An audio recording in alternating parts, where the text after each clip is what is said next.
You know, I really think your pecs look good in that shirt. Thank you. I mean, this is Banana Republic. Can I touch it? Is that okay? Yeah, go ahead. Wow. We got it at Costco. No big deal. Spent $25. Most money I ever spent in my life on a sweater. You call that a sweater? I don't know what it is. Okay. Long sleeve? That's a long sleeve shirt. It's a long sleeve shirt? Okay. Oh, welcome back to the Investor Shed podcast. I'm Nick Beveridge, your host, here with the man of the hour, Jeremy Kitchen. Good morning. Hey, top of the morning, everybody, or top of the afternoon, or top of the midnight if you listen to your shows then. Why would anybody do that? I don't know. Some people are night owls, man. Some people do their work at night. Yeah. Well, night should be saved for porn and sleeping. You heard it here first. Don't do any work at night. Look at your porn and go to bed at night. That's what I do. Yeah. Anyway, welcome to the Investor Shed podcast. We are so thankful you decided to spend this next hour to an hour and a half with us. We've got a really cool episode today, don't we, Nick? It's great. Yes. Real estate due diligence. Oh, yeah, due diligence. We haven't talked about this in a while. We haven't. I don't know if we've ever actually talked about this, but I think this is a very important topic for people to know exactly what to do when they go under contract on a house. Yeah. So for real estate investors, it is so easy when you're new to get lost and just not know what the hell you're doing constantly. And it seems like the majority of people they're teaching, like when they go to real estate investing classes, they're teaching you how to get a deal. Right. How to go under contract. But like once you're under contract, then it's like another moment where they're just lost. And they're like, what do I do now? Yeah. So we're not just going to talk about like just get a home inspection. Right. It's going to be what to do when you're under contract and to take it to the finish line. Right. Plenty of due diligence we're going to talk about today. Yeah. Right. Absolutely. But yeah, big thing. People just like, they don't know what to do sometimes. And which is so okay. It is very okay. I mean, honestly, I've only done a few deals. If you've listened to this show, most of my deals have been partnerships. So, like, the due diligence process is still something I'm kind of learning, and I don't think you ever stop learning how to correctly analyze this property and if it's going to be a good fit for you. Yep. So, quick overview before we dive into the huge thing. The whole process of when you're under contract, it's just the time period from when you've created this deal, this handshake, this agreement. The agreement's already been made. Okay. Yep. And it is just a time frame to give them the money for the property, and maybe not necessarily to renegotiate, but just to make sure it is what you think it is. Right. And that's a big thing. And also maybe to put in place partners or funding or that kind of stuff, or insurance, all those kinds of things. It's made to basically make the house is as advertised to you, right? Yeah. Yep. Yeah. Is it as advertised? You're buying the thing that you think you're buying. Do I need to back out or renegotiate? If you're a real estate investor, most of the time, if you've gotten a great deal under contract, most of the time, this is just your time to get your loan in place, get a quick inspection, and then just figure out your plan to fix it up and flip it or to rent it out. But for a lot of novice people that aren't used to doing this, it's a time to figure out what the hell they're doing. Right, exactly. It's a time to get maybe a second opinion too. and it may be overwhelming because all of a sudden there's so many more people that are going to be involved. There's going to be inspectors, contractors, insurance people, title people, escrow people, your brokers if needed. Yeah. And the list goes on. Yeah. So you need to do this well-coordinated dance to hit your timeline of when you said that you're going to close. Yeah. And it does really, even if it's a cash deal, it can still take a few weeks to close. Yeah. So don't be unrealistic when you write up a deal with somebody and you think you're just going to get a hard money loan and you just need a week to close. Right. A week is not enough time in most cases for a title company to even just do their research. Right. And be able to have you come sign and close and get all the funds ready. Right. And I'm going to say that again. If you're brand new and you got this great deal and you think you're just going to get a hard money loan, or maybe you have the cash in the bank and you tell somebody you will close in 5 days, you might be ready to close in 5 days, but not the third parties. Right. So at least give 2 weeks. Yeah. In most cases, a week sounds great for like a deal. Sure. But to be realistic, you need on average 14 days to 45 days to close a transaction. Right. Even with hard money, like we can do a deal in as little as like 9 days. It's tight. By the way, it's very tight. So, we try to say like, hey, if you can get 2 weeks to close, that's going to give us enough time to do our due diligence on our back end, make sure you can get us our funding, make sure we can get the house paid for you. Like the whole thing, there's a huge process, and just kind of talking about the process itself. So on market deals, if you have a real estate agent, is a real estate agent going to be taking care of most of your due diligence for you, or should a real estate agent be taking care of this? At least scheduling things and kind of getting the ball rolling. Yeah, your real estate agent is going to play a humongous part in this. And that's you may be wondering yourself in general, what's the point of a real estate agent if I can go put a deal together with a for sale by owner or whatever it is, or the house is online, agents that get paid too much. What agents actually get paid, 80% of their work is during due diligence with you. They are taking you through that process. They know the right companies to work with to get you clear title. If there's issues, they know solutions to figure out. They can refer you the right inspectors. There's different types of inspections you may want to get, not just a regular home inspection. You might want to get a roof inspection, a sewer scope, radon. Check to make sure it's not in the flood zone. If it is, can you maybe get a flood elevation certificate to maybe not have if your structure's not in it, can you bypass that? So there's so many things to consider as you go along with it, in this transaction. Zoning laws. There's so many things you can do. That's why it's helpful if you're working by yourself directly with the seller. It's helpful to hire an agent to help you through the process if it's your first time. Sure. If you've done it a few times, you may not need an agent. Sure. But if you're new at this, it certainly is worth the money, I think. Oh, absolutely. And usually a seller pays for it. Right, exactly. So it's not like it has to come all out of your pocket. Some of it may even, you may bring it to closing, but a lot of times, a lot of these numbers are, you can negotiate on that stuff too. Yeah. And a lot of the time, sellers need help with this stuff too. Yes. So it's just kind of a nice intermediary to kind of smooth the transaction along. But your real estate agent can, if you come up with a verbal agreement with a seller, an agent can come into play and actually write up your contract for you too and stuff, and bring both parties together that way. Yep. But first thing, let's say you got a deal. Congratulations. Yeah. You have a contract, I hope. Purchase and sale agreement, at least something. What do you do with that? Well, you've got to start executing the terms of the contract.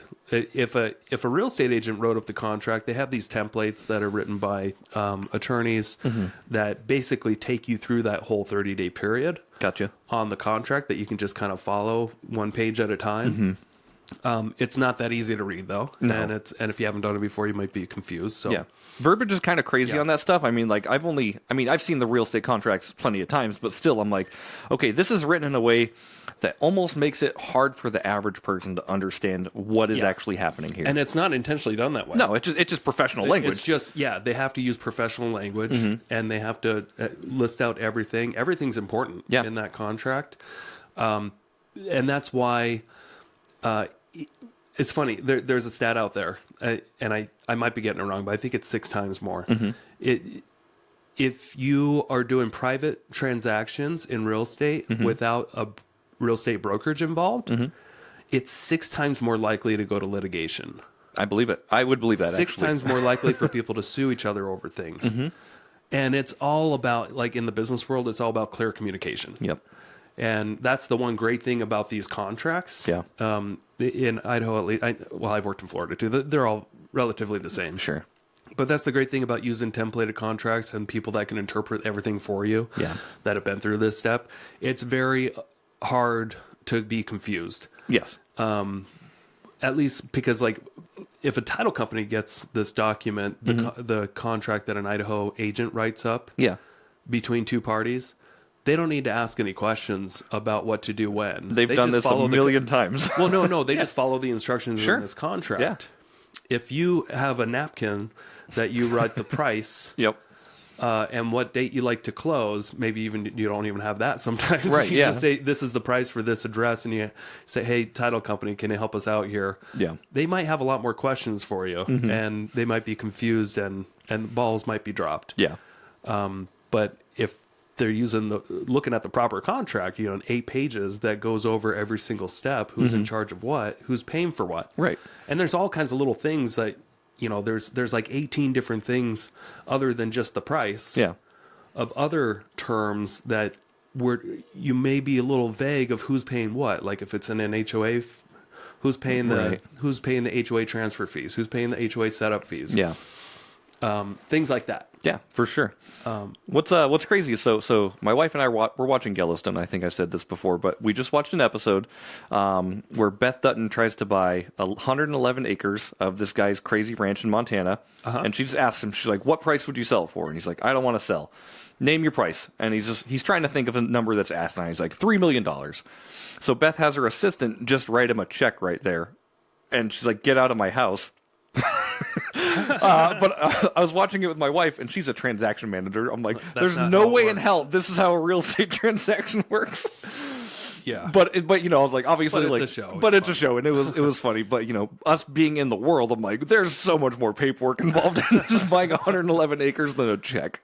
Yeah, you need it needs to record with the county. Yep. A deed. Mm-hmm. Yeah. Anyway, yeah, it was just a funny thing to watch. So yeah, that would be silly. Get out of my house. Get out of my house. Here's your check. What if the check bounces? It's John and Beth Dutton. I don't think it'll bounce. They've got the monies, man. Does Beth still show her tits in future seasons? I'm on season 2. I haven't seen any boobs. In season 1 there was. That's a real common with these TV shows. Yeah. Like a real common problem. They'll problem? give you all the nudity in the first season. Oh, that's how they get you in. They hook, line, and sinker. Less and less nudity as these seasons go on, which is kind of like the real estate world. Yeah, sure. I remember watching there was a pie chart. It was how many deaths and how many naked bodies per episode of Game of Thrones. Yeah. And it's like, here you go. Here's your 7 seasons. Here's where you're going to find the most literal bang for your buck. Where are you looking for charts like this? It popped up on social media for me, but I was like, somebody actually took time to make this. They're doing the Lord's work. Right. It was AI. It was AI, probably. Anyway, back to due diligence. I just wanted to share. Yeah, sorry for this. I'm going to sound like a total pervert by the time this episode's done. I'm More sure. than likely. Yeah.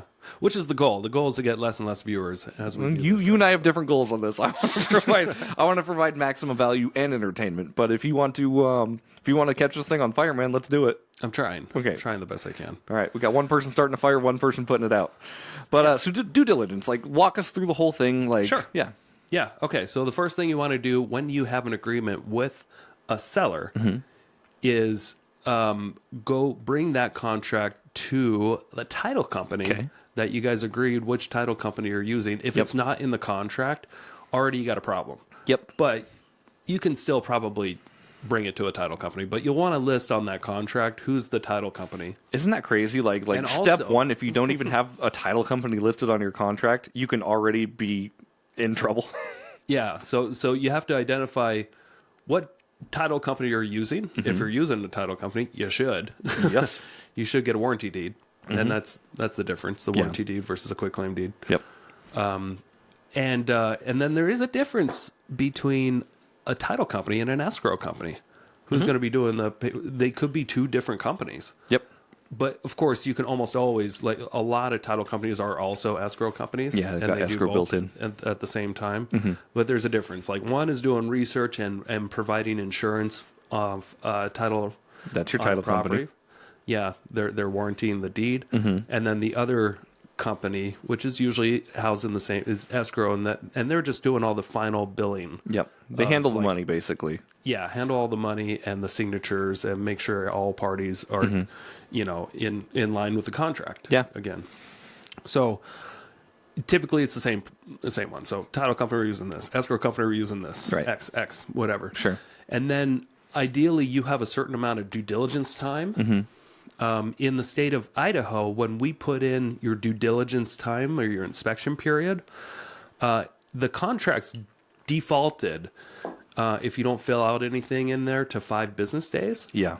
Which is pretty common. Yeah. So that's 1 week. You need to know the difference, too, between business days and calendar days. There's a difference in the contract.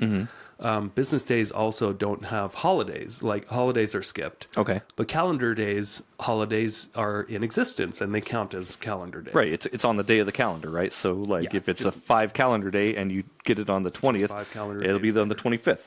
Yep. Versus business days, it could be, you have to look at your weekends and holidays and everything like that. Before we get too far, I want to talk about warranty deeds. What is a warranty deed? Okay. And why is that an important piece?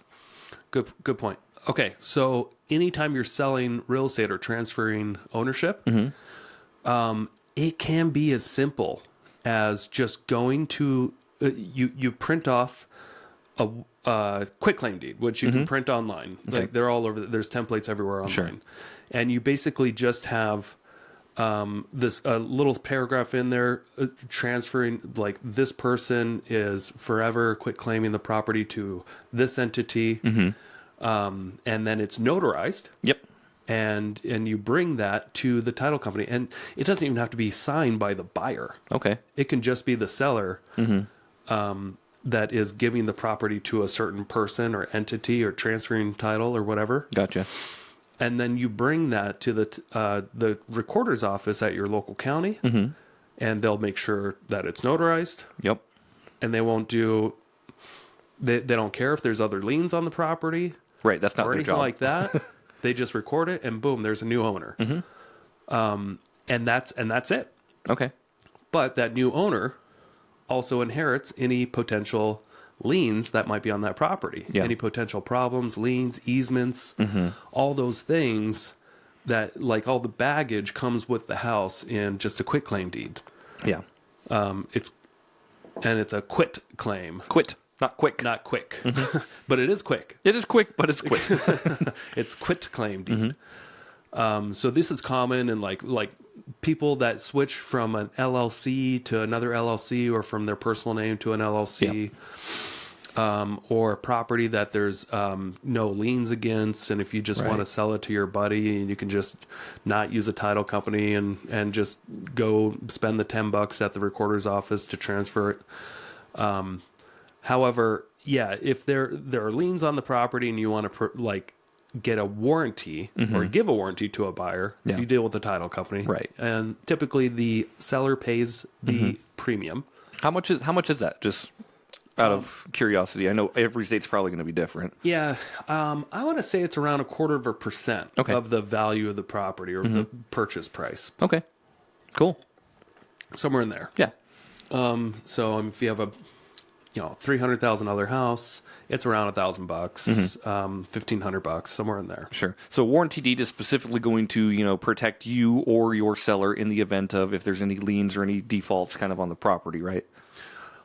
That's what they say. Okay. There's insurance. They're warranting that this is the way the title is. Gotcha. And that's the thing. They're not really. they're warranting that this is the way the title is currently as of the date of the sale. Right. So there could be a bunch of liens, problems on it, and they will still, as long as all parties agree, Right. to close with, this is how they get subject to done. Subject to this lien that's in place. Gotcha. That's the strategy subject to. It's a title term that, okay, you're taking the property, you're still getting warranty deed subject to this, but just be aware of all these other things that we found on title. Right. These other easements and exceptions that we're leaving. Gotcha. So the title company just makes it very aware of everything that's going on with the title. Gotcha. I don't think I've ever heard of them really paying out problems. No, yeah, I don't think they pay out on problems. But Yeah. I'm just curious, like, what exactly is a warranty deed, and and the benefits of it. So Yeah, the benefits is peace of mind. Yeah. Peace of mind that, because you can easily get duped by somebody online going to sell you a property. You buy that property, you do a quick claim deed. Yeah. And then that property has a bunch of baggage or liens or. Have you ever bought a got a property without a warranty deed? I have sold properties without a warranty deed. Nice. I remember once I purchased a property in Cataldo from a bank, Fannie Mae, Freddie Mac. It was Freddie Mac. Freddie Mac, okay. And I was going to fix and flip this house. Purchased it for like $30,000. And then this guy that used to live in the house approached me. He was like trying to get a hold of the listing agent forever. The listing agent eventually just gave him my contact info. He took me to Sherry's and bought me pie. Nice. And told me his whole life story. Yeah. And said he's got enough cash to buy it for $35,000 from me. And I'm just like, ugh. I'm like, all right. Well, you bought it for 30, right? Well, we were going to buy it for 30. Yeah, We were under contract. So our agreement was, okay, how about we use your money to close on this, and then the difference we'll just take Okay. I think, and it was around 5,000. Cool. So you almost wholesaled it at that point. So we closed with a warranty deed Okay. for me. And then 30 minutes later, I gave him a quick claim deed, quick claim the property to him. Gotcha. Now, I couldn't just wholesale it because Freddie Mac, buying an REO, they want to make sure they need to vet the buyer. Right. So you were the buyer. And I was the buyer. Yep, okay. And they approved that transaction. I closed on it. I couldn't assign it. They wouldn't allow that. Yeah. So it's almost like a But double way to get close what around- you're doing then, right? Yeah. I closed with his money. And then we just instructed the title company to just pay me the difference. Cool. And I had them draw up a quick claim deed. So I got the warranty deed. All of a sudden, it was null and void because they're not transferable. Sure. As far as I know, but at least he got to see that it was warranted. Right. Yeah. And then a half hour later, gave him a quick claim, and I was done with it. Cool. And then he went and took it to record Awesome. at the title, at the county. Yeah. But we just that was an easy way to get that done. Sure. Can't remember if I've done it before that or after that. Maybe.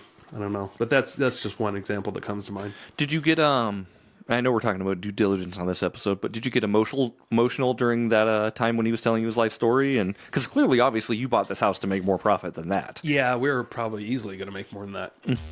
Hey, quick commercial break here. Thank you so much for listening to this podcast. I really do appreciate it. If you want to give back, let me help you buy a house, or I can help you sell a house. It's the only way I make money when I'm not investing in real estate. I don't make money on this podcast or the events I do, but I do make money only when I help people buy and sell houses. So if you're looking for your next investment and you're here in North Idaho, I want to help you personally. If you are not in North Idaho, I can still help you out. I have a vast network of referral partners all across the country, and I can find the right real estate investor savvy agent for you so you don't have to. It doesn't cost you a thing. Thank you for your support. Back to the show. I get emotional? Not really. I don't want to. I mean, I felt like this was his opportunity to buy back his family home that he grew up in. Yeah. And he had 35 grand. Yeah. And at the time, I'm like, I really don't want to go out to Cataldo to fix up a house anyway. Right. Go ahead. So Yeah. we didn't need to make, the most amount of money Right. every time. And that's true in a lot of real estate. It's not always about the dollar. Sometimes it's Yeah. about like, okay, like it's honestly going to be a headache I don't have to deal with. You want to hear the funny thing about that? Yeah. I found out like the next day from the list agent. He's like, "Oh, hey, by the way, the Panhandle Health granted that property $20,000 in soil work or whatever. Oh. For a Superfund site. Yeah. So he got a $20,000 budget Okay. to be able to go ahead and clean up the yard. Wow. So you the live guy and did learn. well. Yeah, you live the and guy learn. did well. Yeah. He bought a property for $35,000, and then got a $20,000 budget to clean up the yard from the government. Good for him. Yeah. Yeah. So he did fine. Yeah. Yeah. But I mean, all I did though, he earned that $35,000. Sure. He worked a lot harder to get that money than I did just to get that $30,000 property under contract. Right. I mean, I just made an offer on the MLS. Right. And then eventually we were able to get it. I think we got it for $38,000 initially, and then we were able to get the bank down to $30,000 during due diligence because there were a few things wrong with the property. Yeah. That's great. Yeah. Cool. Okay. So due diligence, we're talking about it. I mean, that's the first thing we talked about is just getting the title company involved. Yep. And what they're going to do is they're going to research. They don't take any money up front. They do charge at the end. That's a great thing about a title company. Yep. Is that they're one of the few people, like brokers, that you don't have to pay for as an operating expense. Yep. It's a cost of sale. So they'll take the money out at the end, whether it's your money or not. And just like a real estate broker, they'll take the money at the end, whether you put the money in or not. Sure. You don't have to pay for them up front like an attorney. And does the buyer or seller normally pay for a title? I forgot. Usually the seller does. Usually the seller, right? But a buyer could. Yeah. Yeah. I mean, if you want to just sweeten have the to- deal, you just got to... You just got to check the right box in the contract. Yeah. So typically the seller does, and typically the escrow fee, the money to do all the paperwork that the escrow company does, that is usually split between both parties. Yep. Usually the buyer and the seller, they'll split it 50-50. Gotcha. So if it's $1,000, 500 each. Cool. Ish, which is really common in this area. Yeah. Yeah, so that's it. And then immediately, when you're first under contract, your due diligence time frame is typically ticking. Mm-hmm. So if you gave yourself 5 business days, from the moment both parties sign that contract, that's when the time starts ticking. Mm-hmm. So if you have 1 week, 5 business days, you have a week from that day by 5 p.m. or so. Sure. To get all your inspections done and make sure that you're still going to go through with the house. Is that enough time? Yeah, typically, as long as you're on it. Yeah. As long as you're not just letting days go by. Sure. It could not be enough time sometimes if you're buying a house that's tenant occupied. Sure. And you can't even get in the house for a week. Yeah. That could be an issue. So it's something to be aware of, something that you might have to talk to your seller about. If there's tenants there, just get a little more time. In the defaulted templated contract, there's lots of language there explaining that the seller needs to have the home available for inspections with all the utilities on. Yep. That's important. Yeah. You need to know that the water works and the lights work. You need to be able to test for leaks and stuff with the water on. Yep. You need to be able to test for electrical issues with the electric on. These are things not everybody thinks about, though. Sometimes when you're buying a distressed property, utilities are off. You give yourself 5 days and you can't even get them on for 10 days, and then your inspection period's done. Yep. You know, so you got to be aware of the current status of the property and how much time you might need to get things inspected. Even if you're listing a property and it's vacant, right, you should really have your utilities on. That way they can do their own due diligence and you don't have to mess around with this stuff, right? Yeah. Of course. Of course, yeah. Just make it easier You on never want, everybody. like, if you're selling a property, you always want the power on. Yeah, of course. Yeah, you don't want frozen pipes and that kind of stuff, especially if you're up in the Northwest. Yeah. But properties are always going to sell for more with the power on, with the heat on. And if you walk into a frozen house, you're walking, it's great because you're going to probably get a discount. You're going to probably get it below market value, below what it would cost somebody to just have the power on. Right. So don't be a dummy seller out there. Yeah. Keep your power on. Keep your power on. Keep it warm and inviting. Keep it warm. Yeah, for sure. All right, so we talked about title, we talked about escrow, and we talked about, kind of setting up this warranty deed and all your escrow in place and who's paying for that. What's the next step after that? Okay, so inspections. Let's talk about what type of inspections you should be doing. Now, in tandem with the title company doing their research right off the bat, you should also, all at the same time, be working on getting your loan in place if you need a loan. Yes. And hire a home inspector. This is very important, by the way. This is an inspector can take 3 days or so to get to the house if you only have 5 business days. Right. That's why you need to jump on it. Like day 1, you need to call and schedule an inspection. Yeah. If you wait till day 5, you're probably not going to get a home inspector there that quick, or have the time, because they typically need a day or two just to put the report together after they've been to the house to send it to you. Yeah. So that's why 5 business days. Only give yourself that little bit of time if you've done this a lot before. Right. And if you have home inspectors and stuff that you trust that can jump on things, because you can't let a day go by without doing anything. Right.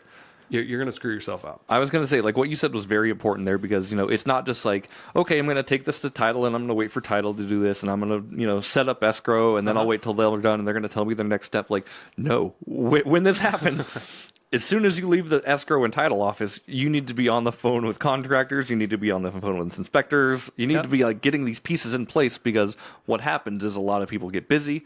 This is their job. They do this all the time. Everyone's always busy. Interrupting everybody all the time. Yep. So you need to be a squeaky wheel always. Yep. You need to kind of help push the process along for sure. Yeah. Another thing you need to be doing right away is shopping insurance. Yes. Yeah. Don't wait till a few days before, like I always do. I need to do a better job of this personally. Yeah. I don't know why I always screw up the insurance. I have a checklist. You have a checklist? Why don't you move the insurance Move up on it your chest? Yeah. I probably should as soon as I buy a property. Actually, the last time we got a property, I think I did pretty good on that. You should put it in every step. So like every 3 or 4 steps, like follow up on insurance. Make sure insurance is still happening. Yep. And you know what? I think what happened actually the last time, I think right away I sent the address to my insurance guy and he missed it or something like that. And then I forgot about it. Yeah. So then you're a few days away. Job's from not closing. done if you just send the thing out. And the lender's like, so do you have a binder yet for the insurance? And you're like, oh yeah, what happened with that? Yeah. I was on it, but I wasn't. Never So, heard back. but earnest money is an important part of the piece of this as well, right? Is that coming up? So earnest money, yeah, you drop that off with the title company or the escrow company when you drop off the contract would be a good idea, or within the time allowed by your contract. Sure. The earnest money, if you've given yourself a few days to get it, you don't have to drop it off right away with the title company. But once you get a contract, like same day, you need to bring it to the title company so that they can get working, because it could take them 10 days. And your due diligence starts when you sign the contract, not when you drop off the earnest money, correct? That's correct. Okay, exactly. Your due diligence time starts once all parties have signed and executed a contract. That's what they call it. Yeah, and I know a lot of people know what earnest money is, but just give us a 30-second rundown of that, if you don't mind. Yeah, so the earnest money is what binds the contract. And it's your down payment or deposit, if you will. It's your promise to continue with the loan. Yeah, it's your potential consequence of you defaulting on the contract, of money that you are putting up that you could potentially lose if you're in default. Now you could lose more than that. Yes. Yeah, but it's just the money that you and the seller are agreed on, which is acceptable. Yep. Most of the contracts I do on my investments, I'll offer $500. Sure. Because I am never really going to care if I lose $500. Right. But there's a sweet spot there, right? But also it's not zero. It's not $10. This is just my own belief, my own theory. If you tell a seller that you're going to put $1 down, or $10 down, or $100 down, you just don't sound very serious. Yeah, I think it just puts like they're like, okay, they'll go along with it, but I think it's just in the back of their mind. And this is just my own conspiracy. Yeah, that they're not really that they're thinking this guy may not be serious. Sure. I hope this works out because he has such little to lose. Right. You put a few $100 down. I think the majority of the sellers I work with anyway that are in distress, selling a distressed property, $500 is a lot to them. Sure. And it's very little to me. I think it's a sweet spot. Sure, and that's what I was going to say. It kind of is a sweet spot. Like, obviously, the seller wants you to be serious about buying the property, so they want a more maximum number of earnest money. And you, as the buyer, you want to put as little down as possible because you don't want to accidentally. I will say, anytime you go under contract, you should have intent to buy or intent to move forward with the contract if everything goes through. Don't just be writing contracts and putting out earnest money willy-nilly. Yeah, but $500, I mean, that will buy somebody a PlayStation 5. I think. Yeah, maybe not with like the games or the updated edition, but right. But I think that's the way people think about it. Yeah. I could get a PS5 with this. You get a PS5 or an Xbox with several games. Yeah, and Xboxes are way cheaper. You can get a Sega Dreamcast. Ooh, maybe. Oh, those are vintage nowadays. Are they? Yeah. But no, that makes sense. So obviously, $500 seems like a good number. It just depends on the state you're in as well. Like, there are different. Now, earnest money guidelines. Yeah, if you're buying $1 million development deal, $500 maybe isn't going to come off that serious. No, maybe you need to be more appropriately at $10,000 or something like that. Maybe you need to be at $550. Yeah. Rule of thumb: 1%. 1% of the purchase price. Of the purchase price. Okay. Is kind of if you just have no clue. Sure. That's usually a good amount. Yeah, and that goes towards your contract, right? So like that's money that goes towards your down payment, right? Yeah. It'll get credited back to you, assuming that you purchase the property or that you back out during your due diligence time. Okay. So that's the thing. If you, in Idaho, when you're going through due diligence, you can back out for whatever reason you want. Yep. You don't even have to give a reason. Yep. Necessarily. You just have to send the proper documents within the time frame to cancel the contract. Yep. Now, in Idaho, you can back out because you don't like the zoning or the schools that you're researching, or like the tree in the yard. Okay, yeah. The color, the shade of grass. I mean, it doesn't matter. You don't have to give them a real good reason. It doesn't have to be a great reason. It could just be any reason. Any reason you want. It's your time to back out with no penalties. Yep. Now, there's other contingencies in your contract. Once you're past the due diligence time frame, if you're getting a loan and you made it contingent upon the loan, it's also contingent upon you getting that loan. Correct. Yep. And if you can't get that loan that you want, you can potentially back out with zero consequences again and get your earnest money back. Gotcha. Now, the times in which you may lose your earnest money is when you're done with inspection periods, you've moved forward, and your loan is approved. Okay. You have a full loan commitment, and you still back out at the end. There's a good chance you're going to lose that earnest money, Right. and potentially more sometimes. Yeah. If a seller's already packed out, moved out of their house, and they're out a few $1,000s, and they're renting something else, Right. they moved out of their house, they're renting something, and then you don't show up to closing. I've had that happen before. Okay. With a buyer. Uh-huh. Not with you personally? No. Okay. I was representing a buyer, and they just decided last minute. They're like, you know what? We don't want to buy. Okay. We decided we're just going to go rent something. The seller had already moved out of their house, and they were renting something else. So you have to pay for them to break their lease. You have to pay for them to move. Like, I'm assuming that's what happens, right? So they put a $2,000 earnest money up, lost it. It was all good. Okay. Like the seller just took that, no complaints. I think they were able to sell their house. It was during I don't know, it was probably 2018 or so. So it was like a good market where they were able to sell it again. Gotcha. Okay. But it could have been bad. Oh yeah, absolutely. I remember my ex uncle-in-law Okay. moved out of state. He had a buyer for his house in Virginia, and he packed up his whole family. He had a nice big house in Virginia. Packed up the whole family, packed up everything. The family, they were finishing out school, so they went to like a hotel or something like that for a couple of weeks while he started driving this U-Haul across the country. He got to Idaho, and then he got this call that the buyers didn't show up to closing. Nice. And so he had to turn around. Once he got into Idaho, he turned around. He was going to move to Osborne. Okay. And drove all the way back and Wow. decided never to sell again. Moved back into his house. Yeah. But that's expensive. That is expensive. I think he had a nice job too. Sure. I think he had to quit his job. Wow. He had a job as like an executive at a hospital, like doing something. So you can really fuck up someone's life when you don't show up to closing. Yeah. As a buyer, so you got to take this shit seriously. Sure. Absolutely. I don't know the rest of the story, but it could have been bad for that buyer. Yeah. That just didn't show up to closing.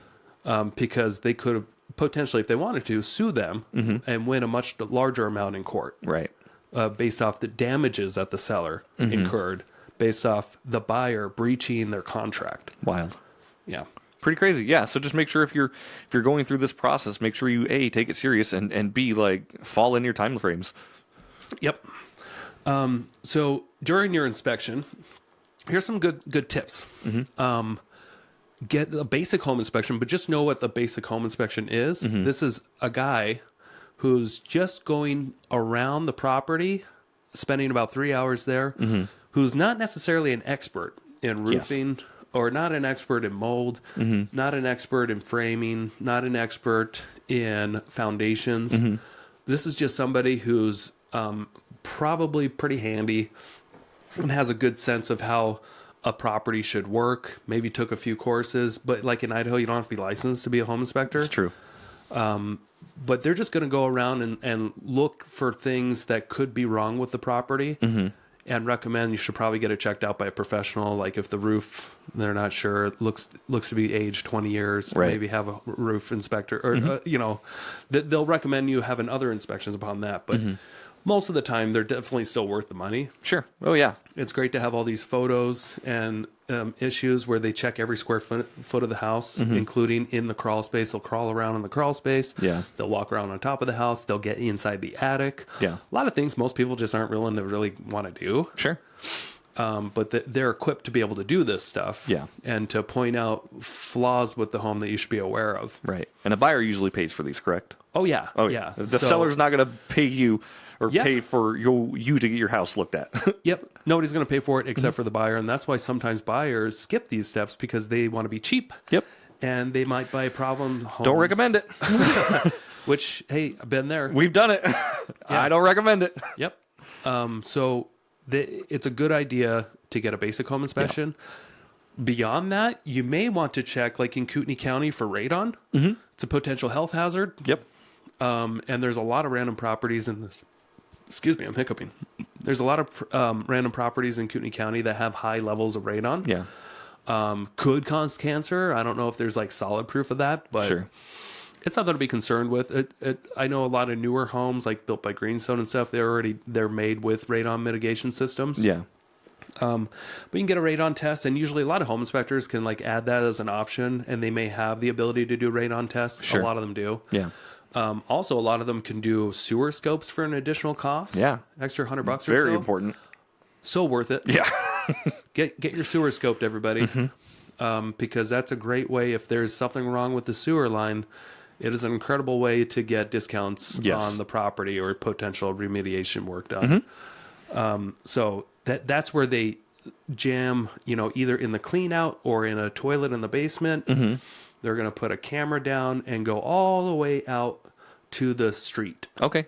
And check to make sure that sewer line is in good shape. That your line all the way to the street is good. Yep. Cool. I'm going to check the type of piping that it is. Make sure it's not an old Orangeburg, cardboard thing that's coming apart. Yeah.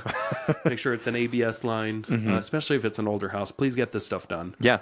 100%. Newer homes, we just had one done on a house that's only 20 years old, built with ABS, but the whoever built the home back 20 years ago, this is not long ago. We're talking 20 years ago, 2004. 4, yeah. They didn't compact the area well where they put in the sewer line. So, the compaction, that machine that and the gravel. So the line had dipped and was having backups. Okay. But not to the house, but it was backing up, and there was water line in the water line in the yard all the time. Gotcha. This was a $10,000 fix. Yeah. And I think they paid an extra $100 to have this looked at. And my seller, I was working with the seller. They did get it fixed, and it was an issue. But it was the first time I ever experienced having an issue, because most people don't get newer home sewers scoped. Right. It's important to get it, though. It could be an issue, too. Now I'm like, geez, just have them looked at on almost every property. Right. Because it could save you a huge expense down the road. Now, is that something as a real estate agent you suggest to your person buying the house? No, I let them typically talk with the, unless it's apparent, usually they're talking to the inspector about these options. So as an agent, I don't need to always go through this with them. Right. Usually I'll recommend them to a professional that will talk to them about all these options. Gotcha. Does that make sense? Yeah. Yeah. You can get a mold inspection done, but me personally, I wouldn't recommend this, because a home inspector, if they see mold, they're just going to point it out and take photos of it and say there's mold. You don't need to spend the extra money, in my opinion. Sure. You don't need to spend the extra money to test the mold to make sure it's mold. Just spend the extra money to get it fixed. Right. Or have, this mold in an attic or in a crawl space is absolutely something you should ask the seller to take care of. Oh, yeah, absolutely. And they will almost always take care of it. And it's so common in North Idaho for mold to be in a home that's, not because a lot of homes just weren't built with enough ventilation. Yeah. But these days they are. So get tested for, you don't have to test the mold, but just be aware that it's something that's likely in an older home. Now, let's say real quick, I'm sorry, I know you're kind of going through the list, and it's really great to know all this stuff. Let's say a house has mold, and you ask for remediation on the mold, and you're still in your due diligence period, I'm assuming, right? Yeah. What if the buyer says they'll fix it outside of or what if the seller says they'll fix it outside of your inspection period? Yeah, so this comes later. Okay. So right now you're just building a list, and you're not asking the seller to do anything yet. Gotcha. Until you're getting close to being done with your due diligence. Gotcha. And then we'll get to that. Okay, perfect. Thank you. Yeah, you're not asking the seller for anything just yet. You're just building a list of concerns Got it. that you may or may not ask for. Sure. Depending on your situation. So some other inspections that you can get the roof inspected by a roofer. Because, a home inspector is not necessarily going to always give you the best advice on older roofs. Yeah. If it's like a rubber roof or something like that, you may want to get an actual roofer who's got experience with that stuff instead of a home inspector who has no idea. Right.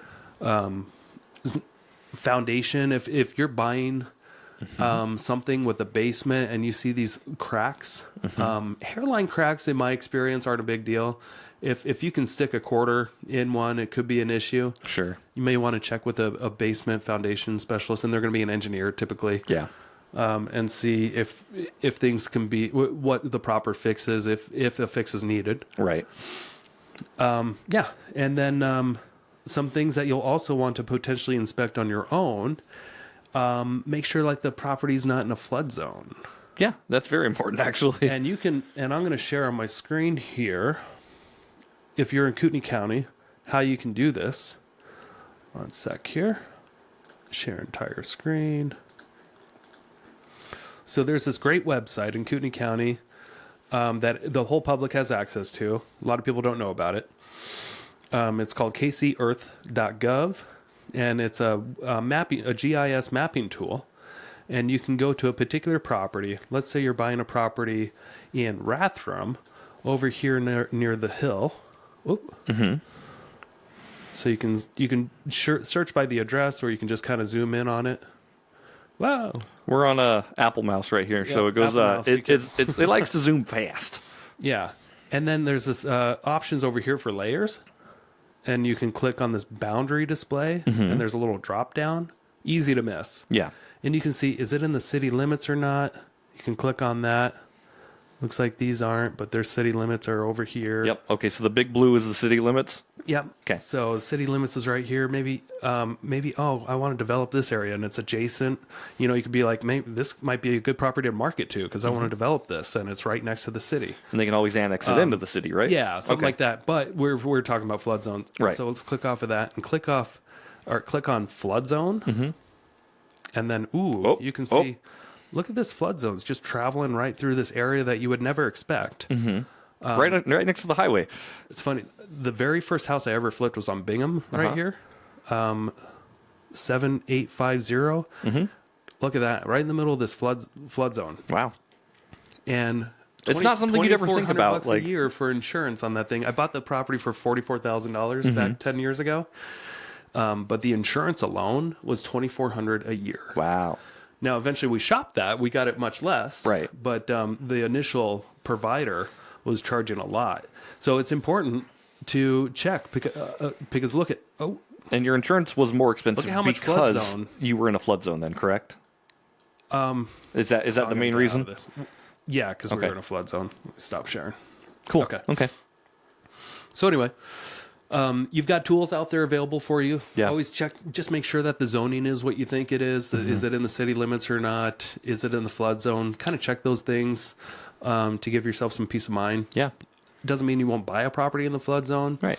But there are some things to be aware of. If it is in the flood zone, you might want to check to see, is there any flood certificates out there that I can research and see if the structure itself is in the flood zone or not. Because if the structure itself is not in the flood zone, but some of the property is, you could be exempt from needing flood insurance on that property. Okay. So there's start doing your research there too if you think you're in a flood zone. Now, when houses in a flood zone like that, is that a typical, is that a stop process? Like, nope, don't want to buy this. This is in a flood zone, or is it just something you just do more due diligence on? It depends. Like we were buying that property for so cheap that we were going to buy it no matter what. Right. But we could have maybe asked for maybe a discount. Or we could have asked for more time to research. Just say, hey, can we get another 2 weeks for inspection here? Right. Because we need to try to figure out if the structure itself is in the flood zone or not. Yeah. And hire an engineer to do a survey. Right. So there's everything can still be negotiable at that point if you find new things during your due diligence period. Okay. And you can ask for more time. Sure. If that helps. Yeah. Yeah. It's all good to know stuff for sure. So. Yeah. Let's say you're done with your inspection period. If you're working with an agent, you're going to send what's called an RE10. It's an addendum to the contract that basically states that, hey, we're done with our due diligence period, and we're going to either A, move forward, or B, we are backing out. Thanks, sorry, we're canceling. Yep. Or C, we will move forward, with the exception that you handle these items. If these things are taken care of. Yeah. If you handle these items, or we will move forward with a $5,000 credit. Right. Okay. Or discount or something like that. Yeah. So there's like three options that you have. Either you're moving forward, thanks, we're good, or we're backing out, sorry. Yep. Or we'll stay in if as you, long if as you can handle these things. Okay. And then the seller is either going to take that contract that you send them and they're going to sign it and agree to it, or they might send you a counter like, hey, we'll take care of these items instead. That's Cool pretty with that? typical. Yes. Yeah.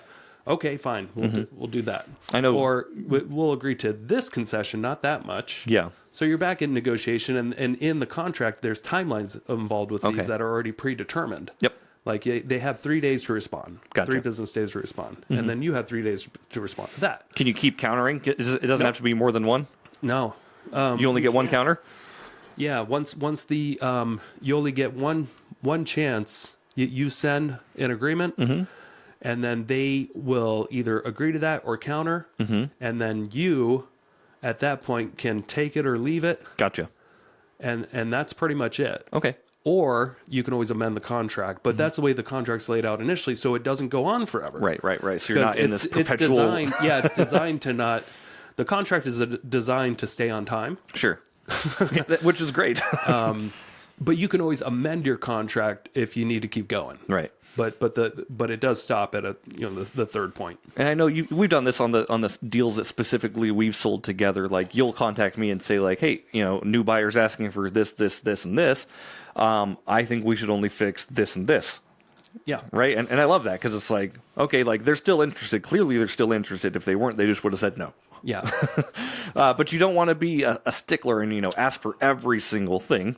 No. Because then the seller's just going to be like, why would I fix all this stuff? It gets overwhelming. If you does. send 2 pages of like repairs, and you're just like, dude, why would I do this? You walk through the house, half these items you were aware of. Yeah.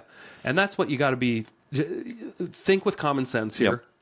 When you're negotiating with these RE10 items, try to only ask the seller for things that you were not aware of, right? That you found out about, things that weren't obvious. If you made your offer based off, what you thought was obvious, like the deck's falling apart and that kind of stuff, and then you go ask later for them to fix the deck, right? When you've already made a low ball offer that they accept, like you got to be reasonable out there. That's how you take deals to the finish line. Is that everybody's trying to be as reasonable as they can. Right. It's when people get unreasonable is where you just get stuck and the deal falls apart. Yep. And that happens all the time too. Yeah. So the next step is your loan. Let's say you're good with that. And the next step is to make sure that the loan is in place. There's appraisals. If there's an appraisal that has to be done, that will typically come after the inspection to try to save you a little bit of money so it's not being done at the same time. Because if you end up backing out, it sucks to have to pay for that home inspection and then also have to pay for that appraisal that you're not even going to use. So buyer pays for appraisal too. The buyer pays for the appraisal too, and they are expensive these days. You're going to spend like $700 on the low end to $1,000 for an appraisal. When I started in real estate, appraisals were like $300. Yeah, which I thought was a lot back then. And it seems like everything's doubled in price. Sure. Home inspections really aren't that bad. They're $400 or $500. Yeah. And they're worth it. I feel like home inspectors do a lot for what they put together. Yeah. So obviously buying a house costs money. Obviously, like if you're going to buy something, you got to get an inspection, you got to get an appraisal, you got to split the escrow fees. Buying a house costs money even if you don't buy it. Right. Yeah. So be prepared for that. And that's why it's important to kind of be serious about the things you're buying as well. Yeah. Right. And that's why you need to move past this inspection time frame quickly so you can get to the next step, which is the loan appraisal process. Okay.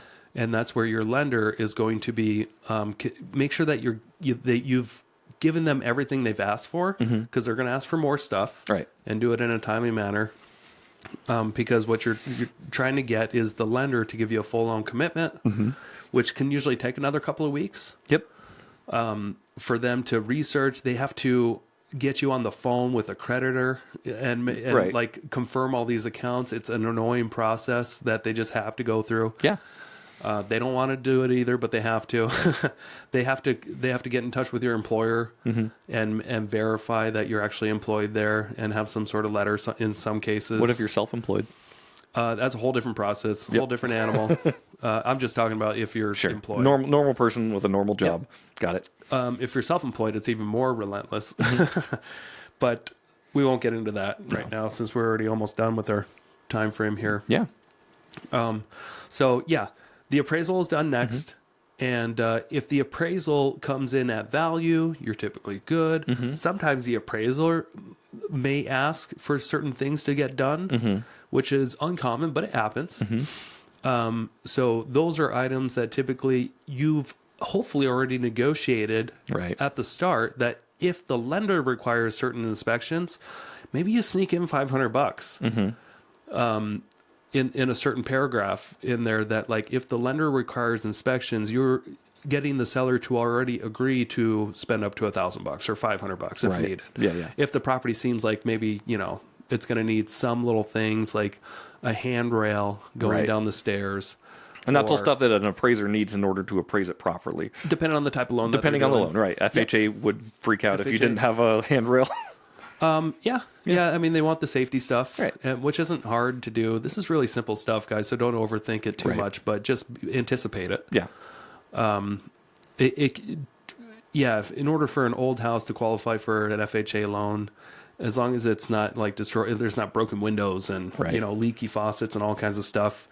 It's just got to. It doesn't have to be up to today's code or anything, but just the general safety items kind of have to be there in place. Handrails, GFCI outlets in the wet areas. And those kind of simple things. The shed's not falling apart in the backyard. No holes in the vinyl or anything on the outside. The siding's in good shape and the paint is in good shape. And not peeling them. There's not exposed rot. And you can find all these FHA guidelines, or most of them, I'm assuming, online. Like, hey, what would an FHA loan look for in order to comply, right? It's going to tell you, like, all the things. But just be aware these things do happen, and it's pretty common that there are going to be little fixes on a lot of properties. And typically, if it's a listing that you're buying, you're not dealing with a for sale by owner. An agent's probably already going to know to check a box if it qualifies for FHA or not, because they'll probably, based off their experience, know, this house shouldn't have an issue with FHA, VA, USDA, those other types of loans that are. But conventional loans too kind of have almost similar guidelines that people just don't talk about. So that's it. If you get a full loan commitment, if the appraisal's all good and you're on to the next step, make sure you get that insurance in place for the date of closing. Your insurance guy is going to send the title company a binder and make sure that they're listing whoever lenders are on there.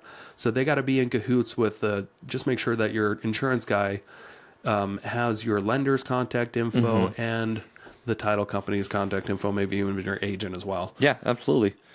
Make it easy for the pieces to talk. At that point, you can probably start packing. If you get a full loan commitment, then you know that your loan, your transaction's probably very well going to go through, and that's typically when a seller can start packing. And they take that last week or so to move out. Gotcha. Okay. Yeah. Cool. Any questions? No, I think you kind of laid it out pretty perfectly, Nick. Honestly, it is a little process, but like we kind of said a few times, like make sure you're doing a lot of these pieces at the same time. Don't just wait for one piece. Like, okay, I got the money to title. What do I do next? You need to be doing all this stuff and kind of rounding up all the pigs at once. Yeah. Oh, one more thing too. If you're going to the title company to sign, make sure whatever amount of money that you have to bring, it's got to be a cashier's check. And you got to bring your driver's license so that they can notarize.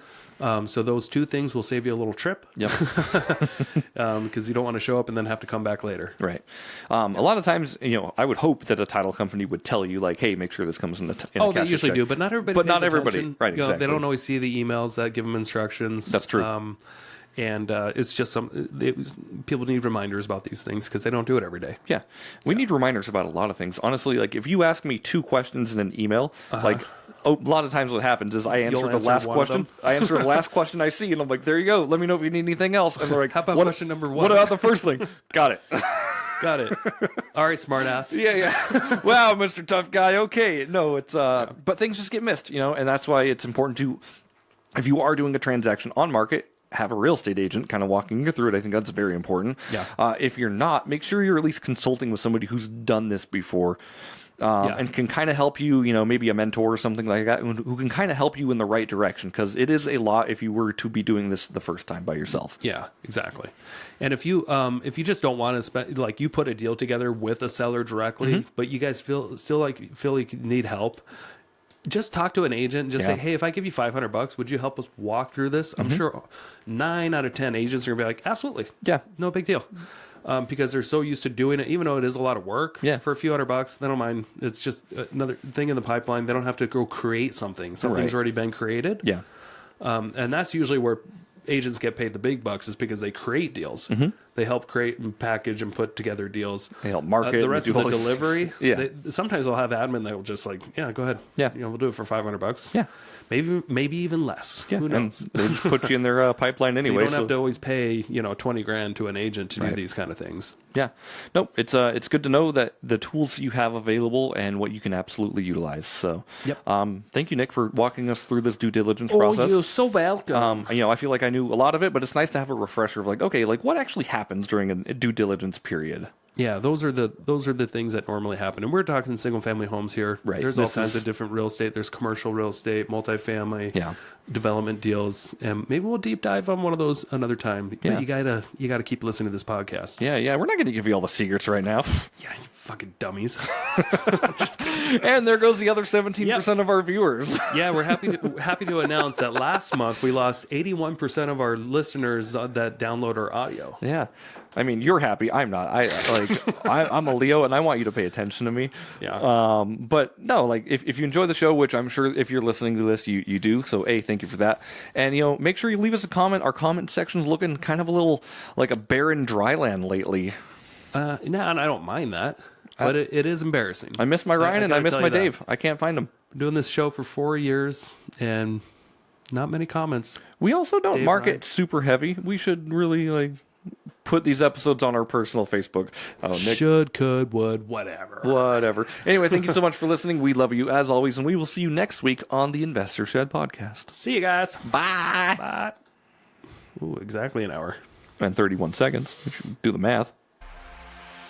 Thank you so much for checking out the Investor Shed podcast. If you enjoyed your time, make sure to leave a 5-star rating and review on Apple Podcasts and Spotify. Follow along on YouTube, TikTok, and Instagram at The Investor Shed for shorts and promos about each episode. Do you want to be a guest or know someone who has great real estate investing advice and stories? Reach out to us at theinvestorshed@gmail.com.